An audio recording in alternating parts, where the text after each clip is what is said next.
Hello everyone, and welcome to the second video in our series focused on virtual convening facilitation. My name is Avery Kent, and I'm the co-founder and Chief Innovation Officer of Conveners.org. And I'm Michael Cass, the founder of Story and Spirit. So today we are really excited to be walking through with you considerations that you'll want to make online for time management. So first topic, time boxing. So Michael, this is totally when you put people in a ring with gloves and they have like exactly 3 minutes to knock That's each exactly other right. out, right? It gets very violent very quickly. No, the idea is in order to protect time, because I learned this the hard way because I work so much with story, and some people are very succinct storytellers, and some people just it gets voluminous very quickly. And so simply saying, "Hey, we're going to take 3 minutes for this activity," gives people a sense of exactly how long they're going to have. And it also gives you as the facilitator the permission to step in if it starts to go over and say, hey, just a gentle reminder, we were going to take these for 3 minutes each or 2 minutes each or whatever it is. And this is one of the places where virtual actually can give you a real advantage to in-person through a few different techniques. One is you can privately ping someone if they're going long and say, hey, just being mindful, we have 10 more people who need to share. Would you mind wrapping it up? And that's a way to really help folks save face in a conversation. And then you have the hammer where if they don't listen to the private ping, then you can jump in verbally and kind of remind them of the respect for the rest of the group. The other is when you are leveraging a tool like Zoom breakouts, which you will experience when we do our storytelling activity next Wednesday. You can use that voice of God to speak out to all of the different groups at the same time. 2 minutes have passed, 1 minute remaining before changing partners. Your second person should be going now. 1 minute remaining before your third person should be going. And that can just give people a nice, gentle nudge that is far less intrusive than if you were trying to do that on a microphone in front of a whole group in person. Yeah, the only other thing I'll add is, as I think a couple of you noted last time, the other great thing about meeting virtually is when breakout groups are over, people instantaneously come back to the main room and you don't have to go like fetch people from the garden or wherever they've gone off to. So there are some big advantages to it. That's a nice perk. The last one I would also share is a little bit of the psychology of time. Um, Oftentimes when facilitating in person, and I have found this translate, you can tell people either you have 10 minutes and then you actually give them 8 and they don't know the difference. Or you tell them they have 1 minute, but then you actually give them 3 and they don't know the difference. And so you can still kind of play with that a little bit in terms of just helping to navigate folks through segments of an activity. One thing that also came up a little bit in the last session that is very different from in person. In person, I'm used to being able to just like wander past tables and kind of eavesdrop and be like, oh, actually, you have a question. I'm going to hop in there and say that.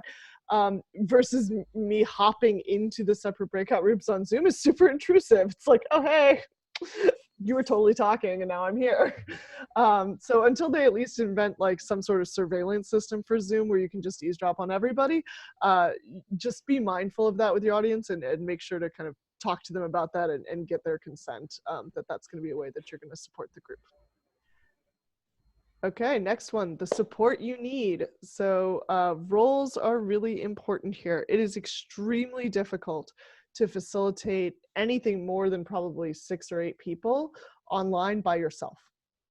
And so we recommend having a few kind of concrete roles that you have people take. One is the lead facilitator.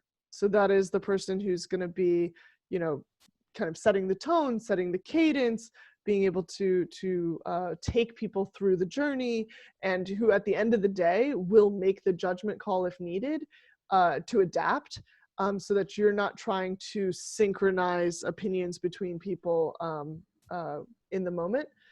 Your second is your support facilitator. So this is definitely somebody who has a lot of experience in this, who you trust. You can be back channeling with them via private chat, for example, which you can't do in the breakout rooms, which was part of a problem last time. But that's a person who can be your facilitator when you are breaking out and when you need to make sure that folks kind of are moving through topics well in those breakout rooms. The third is who we generally just call our support person, or like your utility infielder almost. So this is somebody who can be helping with taking notes.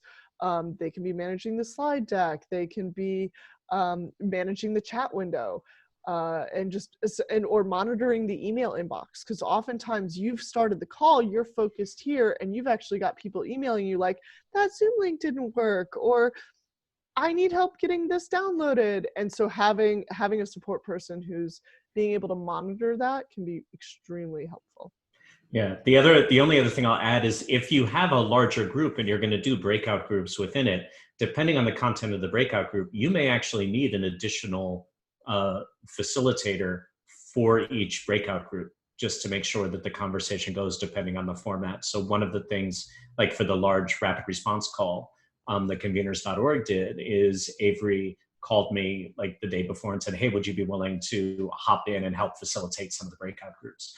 And of course I said yes, but just that awareness of the resources that you'll need, depending on the types of interactions that you're going to be inviting people into, is also really important.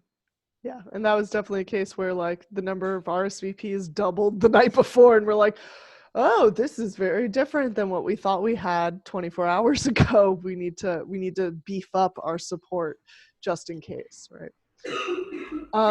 The third piece is hiding time, and this is something that we practice with all of our in-person events as well.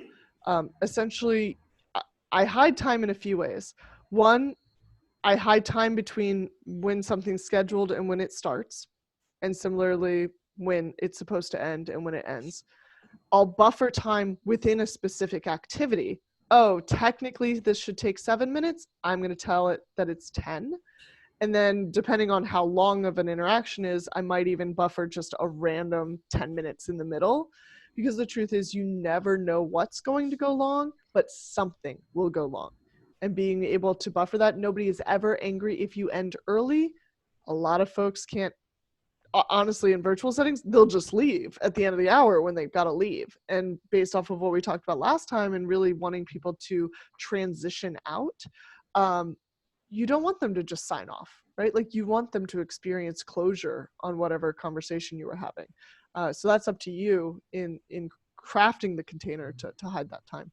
Yeah, and I think just to add on to that, really starting to think about these online gatherings less as information focused and more as experience focused, right? So what is the experience that you want people to leave with? Because generally people remember what happens at the beginning and what happens at the end, and maybe something that happens in the middle. So many online gatherings rush to the finish, and then like Avery said, people just kind of hop off.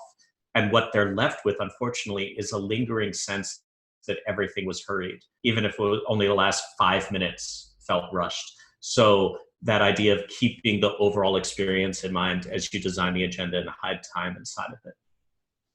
So which baby animal photo do we have next? It's a quokka! Quokka! Happiest animal on earth, beautiful marsupial from Australia. I highly recommend geeking out on photos of quokkas online if you have any spare time in your day. Anyway, thank you all so much. Always a pleasure. Stay tuned for our next session.